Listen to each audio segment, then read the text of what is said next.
Students, this is mock test based on irrigation, water management and soil moisture. So this is very important test and there are 30 questions on different aspects related to irrigation and soil moisture. First question is, how many centimeter of water column is equal to 1 bar? So this is a calculation based question and this calculation is based on P is equal to H into D into G, and this indicate the pressure of a liquid, but this is a long calculation. So we should remember the value of water, that is 1019.7 or approximate to 1020. So we should remember the value of this water, but in terms of mercury it is different and it is calculated with this formula. Then 1 megapascal is equal to, so this megapascal is also related with this formula, and this pressure is calculated actually in international units in pascal, then converted into bar and atmospheric pressure. So in general, we can take 1 bar is equal to 1 atmosphere pressure and 1 bar is equal to 10 to power 5 Pascal. So 10 to power 5 Pascal is equal to 1 atmospheric pressure, that is equal to 1 bar. So 1 bar is equal to 1 atmospheric pressure and equal to 10 to power 5 Pascal. So here question is asked about 1 megapascal. Mega means 10 to power 6. So here question is asked about 10 to power 6 Pascal. So to convert it into 10 to power 6, multiply both sides. So 10 is equal to 10 to power 6 Pascal. It is megapascal. So it means 1 megapascal is equal to 10 bar. So this is correct option.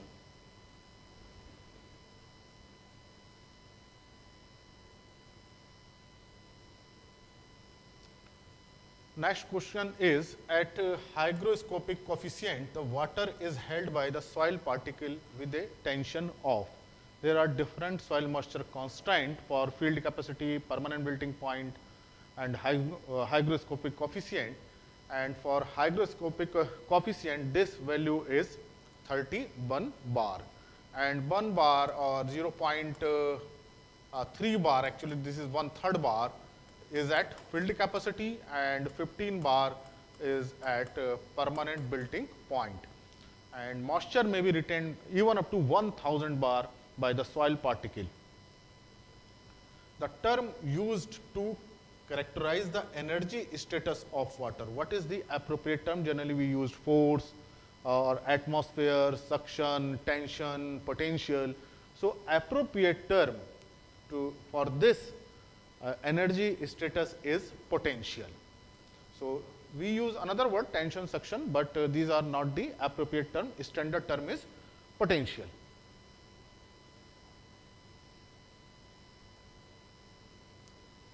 The correct sequence of irrigation method in increasing order of irrigation efficiency is.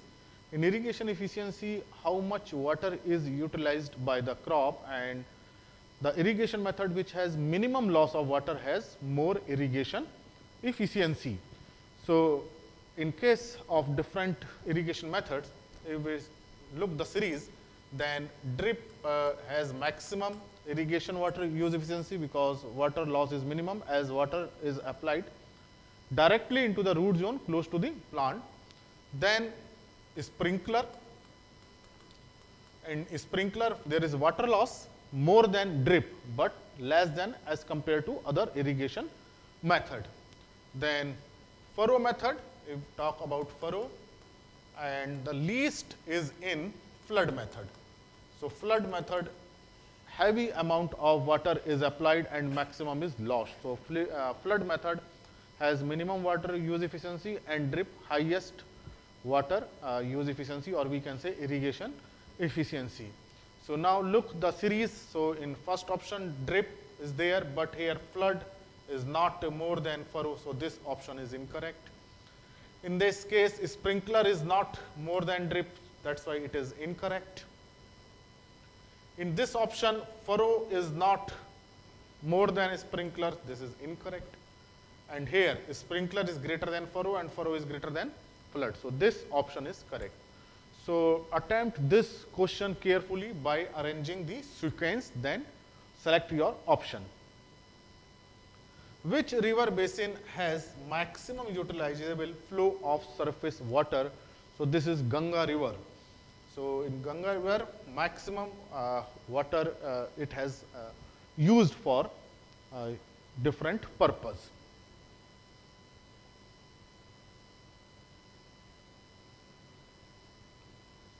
The optimum range of soil moisture for convenient and effective plowing.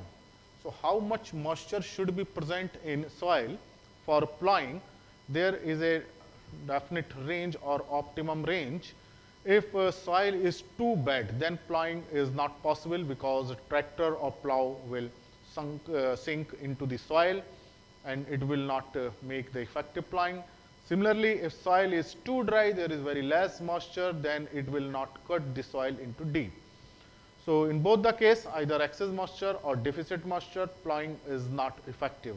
So there should be a optimum moisture range, and this range is 25 to 50% depletion of available soil moisture, and available soil moisture is between field capacity to permanent building point. Suppose this is the field capacity and this is the permanent building point. Suppose moisture content is that, and so this is the range between. Then after the irrigation, moisture content come at field capacity, then it start to decline, and suppose moisture content is here or here. So suppose it is 25% depletion at this point, and up to this point 50% depletion. So we should go for plowing between this range, 25 to 50%. If moisture is beyond this or lower than this, then plowing will not be effective. Next question is related with the chloride toxicity by direct leaf absorption. So here question is asked about chloride toxicity, and it is leaf absorption, not root. So it is very important to note that the question is asked about leaf, not about root. So it means the irrigation method where water is absorbed by leaf, then chloride toxicity will be there. And there is only one irrigation method where water is absorbed by leaves is sprinkler. Because in case of sprinklers are set at a definite distance, then water is sprinkled, and below there is a crop, and crop absorbs some moisture. So if this water contain the chloride, then definitely leaf will absorb the water, and consequently chloride will be absorbed by plant, and if there is high chloride, then it will cause toxicity. So here the correct option is overhead irrigation, because in this two method water is applied on soil surface where roots are present, not leaves.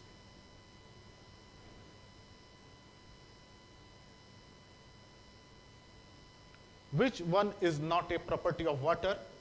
So water is very peculiar, has many spatial or peculiar type of character. It is high boiling point, this is correct, 100 degrees centigrade is boiling point. It requires high heat of vaporization to convert the liquid phase into vapor phase. A high amount of heat is energy is required to convert the phase.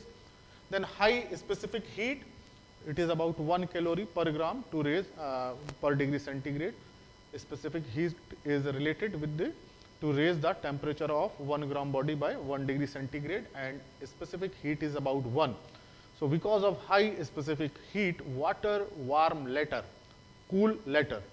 So this is the reason that there are cold winters, then it is suggested that irrigate the field, because the field will soil will not be cool rapidly because of water will be there and trap the energy.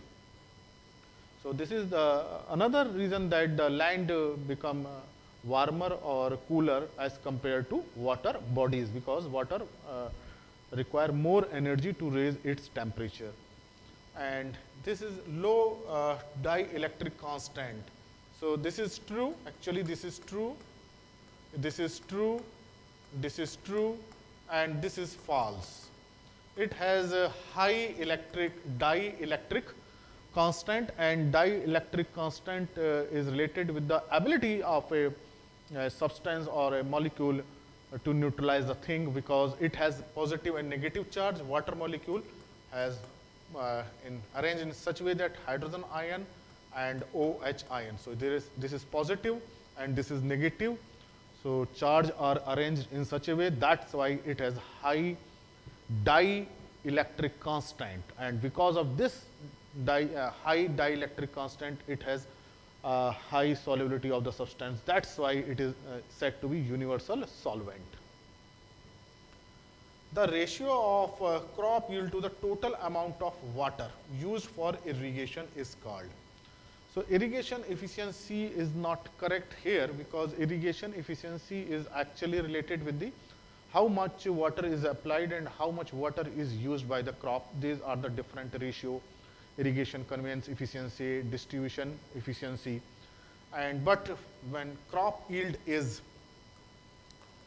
considered with the amount of water, then this is water use efficiency. So here correct option is water use efficiency. So water use efficiency has relation with the yield, how much yield is obtained per unit of water utilized or consumed, while irrigation efficiency is related with the water applied in the field and water delivered to the field. There are different type of irrigation efficiency, and these irrigation efficiency have no relation with the yield.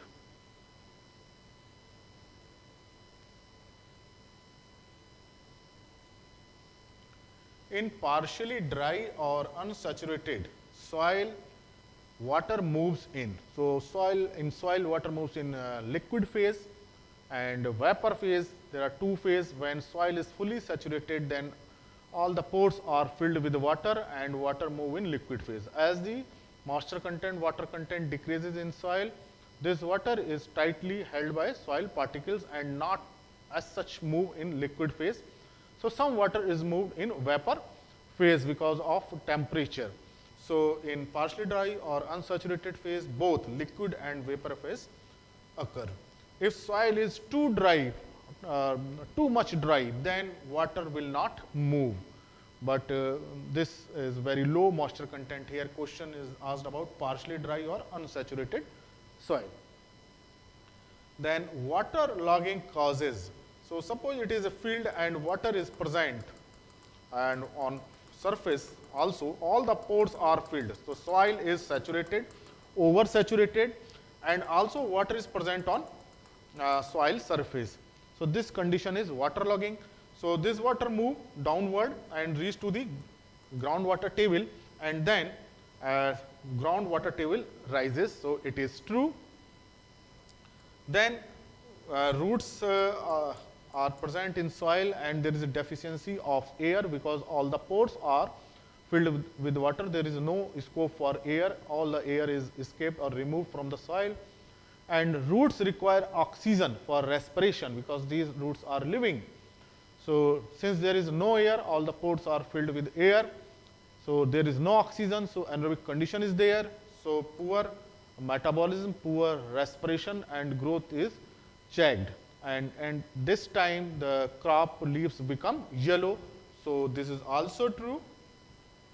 Then soluble nutrients which are anion, particularly nitrate, sulfate, and chloride, they are not attracted or not adsorbed on soil particle because soil particles have negative charge and there is a repulsion, and because of repulsion they always remain in soil solution, and with the percolating water they move down, and this phenomena is known as leaching. When there is a downward movement of nutrient with percolating water, known as leaching. So nitrates are more prone for leaching, high mobility, and negative charge, so leaching also occur. So here correct answer is all of these.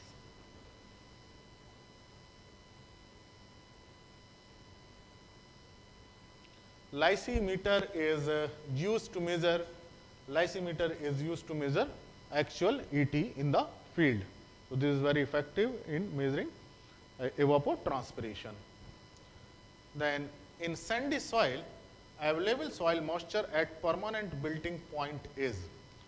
So this is very important question, and at permanent building point available moisture is 0. It has no relation with the soil. Soil may be of any type, clay, heavy texture, medium texture, loam, sandy loam, silty clay, any type of moisture. So at field capacity moisture is maximum available. If we talk about available soil moisture, and at permanent building point is minimum available soil moisture. So correct option is 0%. So though soil has some moisture at permanent building point, 5%, 6%, 8%, 10% depending upon the soil type.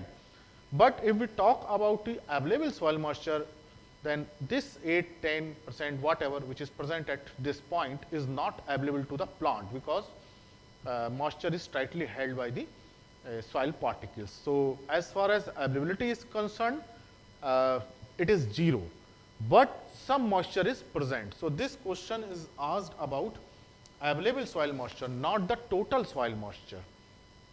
So that's why available soil moisture is 0%. If a question is asked about field capacity, then available soil moisture is 100%.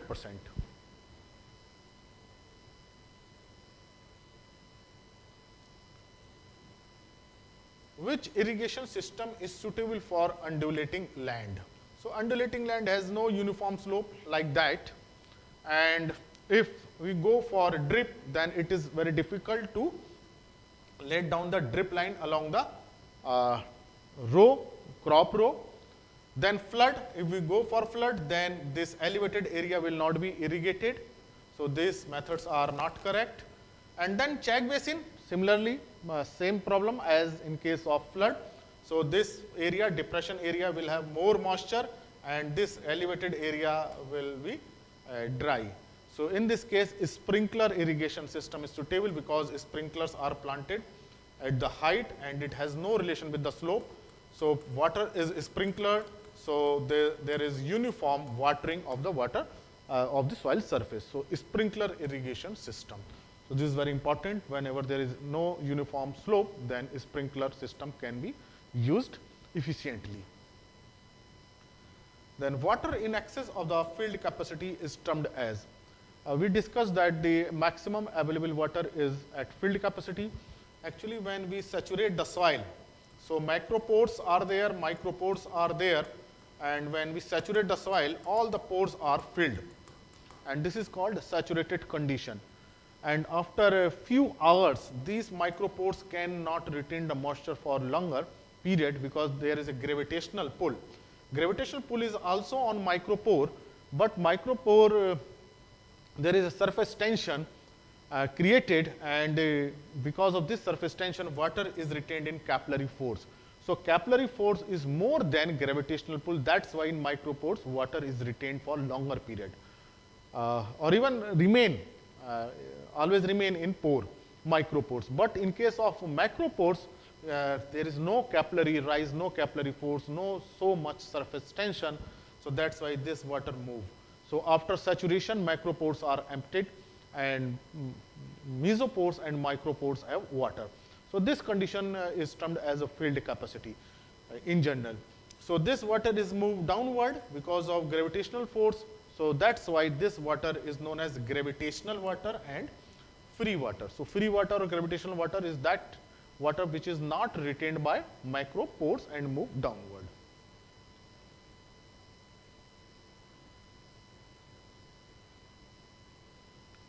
Capillary water is held, as discussed in previous question, capillary water is held in micropores. So the soil which have more micropores, like a clay soil, fine textured soil, will retain moisture for a longer period.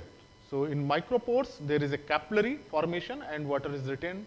So this is another phenomena that is decided by different type of force.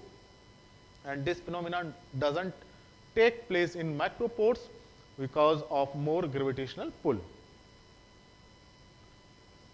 Then which one is not true for hygroscopic water? So first, to understand what is hygroscopic water. When soil is too dry and it retains the moisture tightly bound with it and not available to plant, or we can say plant roots are not able to extract the moisture, then it is known as hygroscopic water. So suction, but the appropriate term is tension, but we can use suction.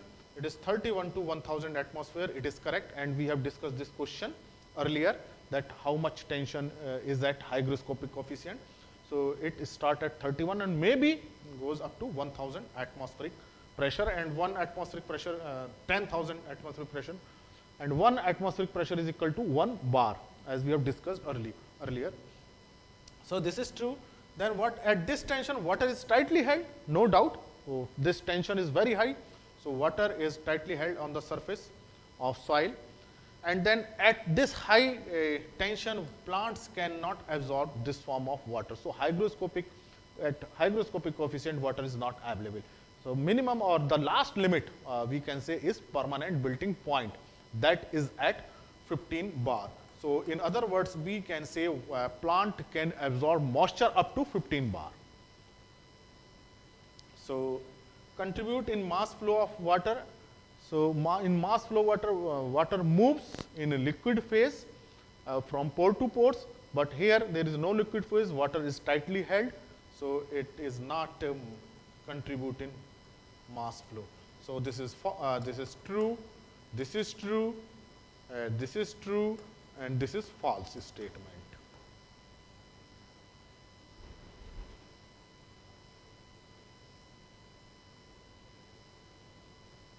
If a soil is saturated, it means all the pores are filled with water. Gravity water start moving downward. Is it correct? Then available water is maximum. Available water is between filled capacity and permanent wilting point. So available water here, all the pores are filled when soil is saturated. So available water is not maximum. So this is incorrect. This is incorrect, then this is incorrect, and capillary tension develop when water is present only in micropore and not in macropore. So here the gravity water start moving downward if soil is saturated. This is numerical question. The weight of wet soil is 50 gram and weight of dry is 40 gram. What is the moisture content? So moisture content is calculated on the basis of dry weight. So first understand what is the formula of moisture content in soil. So moisture content in soil is equal to weight of water or moisture divided by weight of dry soil. Weight of dry soil multiplied by 100. So here wet is 50 gram and dry is 40 gram. So this is wet weight and this is dry weight. So moisture is 10 gram. This is amount of water. So now calculate this, 10 upon 40 into 100, that is 25%. So be careful here. Denominator is dry weight, not wet weight. Otherwise, your answer will be 20%. So it is calculated on the basis of dry weight. So it is 25%.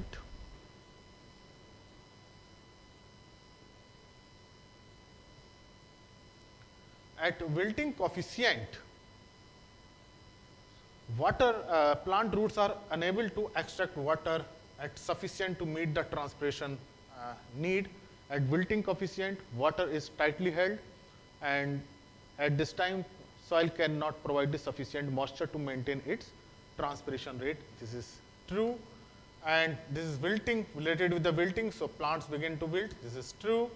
and it is 15 atmospheric pressure, it is permanent melting point. This is also true. So, all of these. The hygroscopic coefficient is the maximum amount of hygroscopic water absorbed by 100 gram of dry soil under standard condition of. So, hygroscopic coefficient, how it is measured. So, put the soil in oven to dry when moisture becomes about 0%.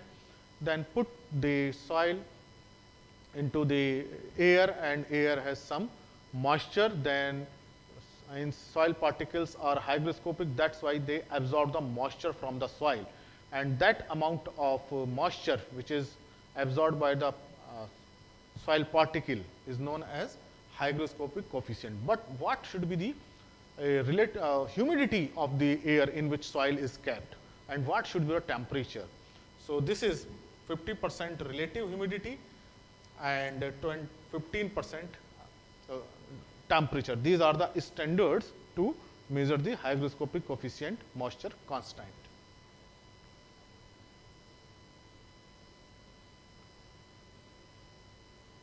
The available water is the difference in the amount of water. So, this available water we have discussed is the difference between filled capacity to permanent melting point, and it is 0.3 bar and it is 15 bar.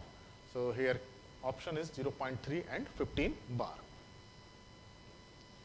The amount of moisture in a soil when all of its pores are completely filled with water, all the pore space. We have discussed that when all the pores are completely filled with the water is called. So, it is saturated condition, and now soil cannot retain the more moisture, more water, because there is no extra pore. All the pores, macropore, mesopore, micropores, all the pores are filled. So, at this time it is known as maximum water holding capacity when all the pores are filled with water. In gravitational water, it is moved downward when macropores cannot retain moisture no longer. Available water is between filled capacity and permanent melting point.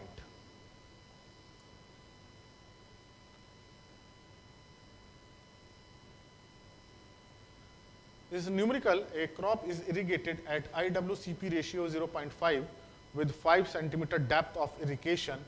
What would be CPE? CPE is cumulative pen evaporation and IW is irrigation water. So, what should be the cumulative pen evaporation? So, first understand how these type of numericals are solved. So, this is IW irrigation water depth divided by cumulative pen evaporation is equal to ratio. At this ratio, crop is to be irrigated. So, CPE cumulative pen evaporation would be IW divided by 0.5. Here IW is depth of irrigation. Remember it, IW is depth of irrigation. So, it is 5 divided by 0.5, that is 10 centimeter. Since it is in centimeter, that is why it is in centimeter. So, correct answer is 10 centimeter. In another type of question, CP value may be given and IW may be asked. The difference between the energy status of soil water and pure free water is known as. So, this energy status we have discussed that the appropriate term is potential. So, it is known as soil water potential. So, potential is the appropriate term to describe the energy of water.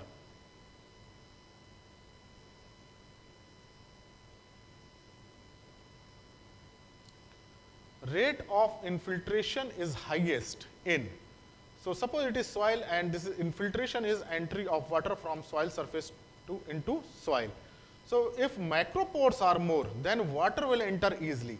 If micropores are more, then water infiltration rate will be high. Oh, sorry, less.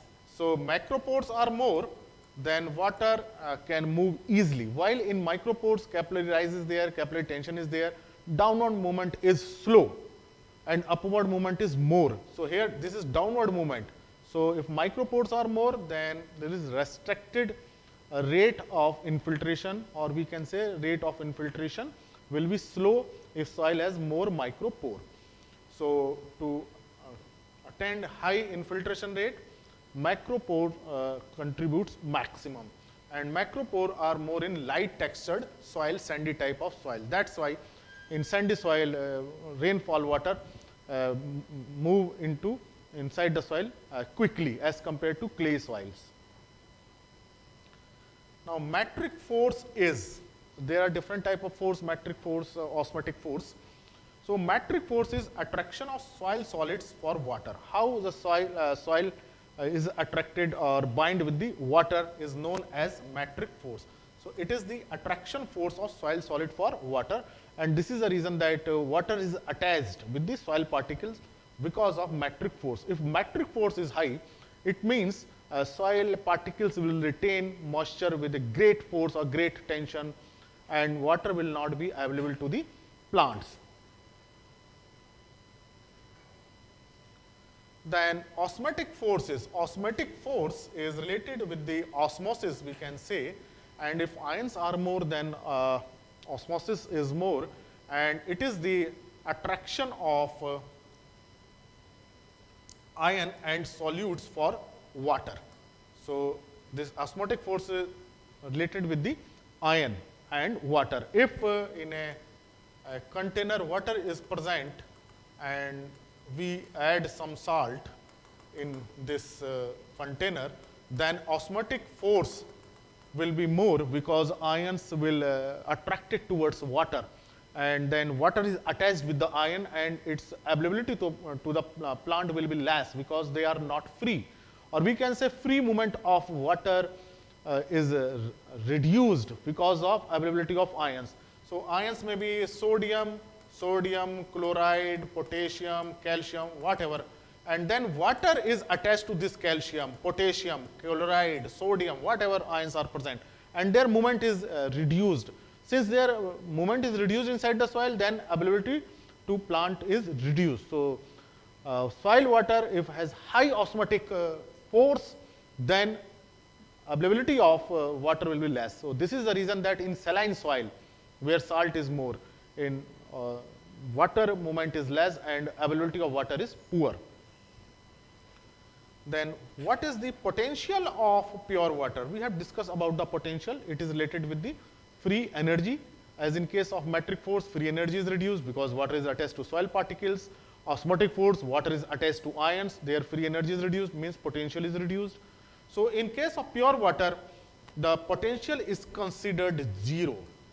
So, if pure water is present, so we can say its potential is 0, only water is present. When water plus salts are present in this case, so water potential become negative. So, this is the reason that in soil water potential is always negative. So, this question may be asked, what is the potential of soil water, because some salts are present in soil.